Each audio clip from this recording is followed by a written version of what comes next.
বন্ধুসকল আজি আহিলো হেলথ সিটি হস্পিটেলৰ ওচৰতে খোলা বনজুৰ নামৰ হোটেলখনত। এখন নতুনকে খুলিছে, বেছি দিন হোৱা নাই, 10-15 দিন হৈছে। হোটেলখন আমাৰ সোণাৰীৰ ককাইদেউ এজনেই খুলিছে আৰু এইখন হৈছে ইয়াৰ মেনুখন দেখিছে।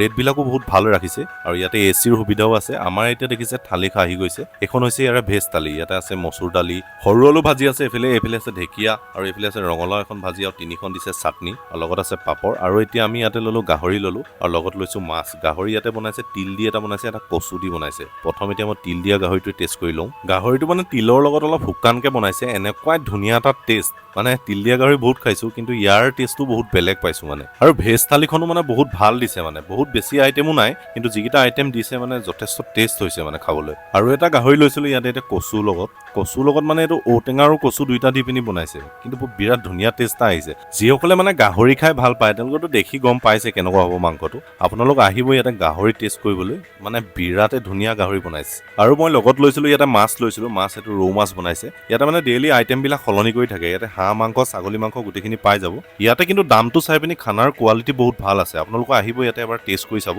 আৰু মোৰ লগত আহিছিলে আমাৰ মিটটো বহুত মজা পাইছে আৰু ইয়াক মাংস আৰু 1 প্লেট লাগে বোলে। এতিয়া তিল গাহৰি আৰু 1 প্লেট লৈ লৈছে। আৰু হোটেলখনৰ লোকেশ্যনটো আপোনালোক ভালদৰে কৈ আছো। আপোনালোকে যদি খানাপাৰা ফালৰ পৰা আহে, আপোনালোকে বৈশিষ্ট্য যোনখন ফ্লাইঅভাৰ পোৱা আগতে কইনাধাৰা যোনটো পথ আছে, একেবাৰে মুখৰ আগতে আছে এখন। আহিব ৰাইজ, ইয়াতে এসাঁজ খাই চাব।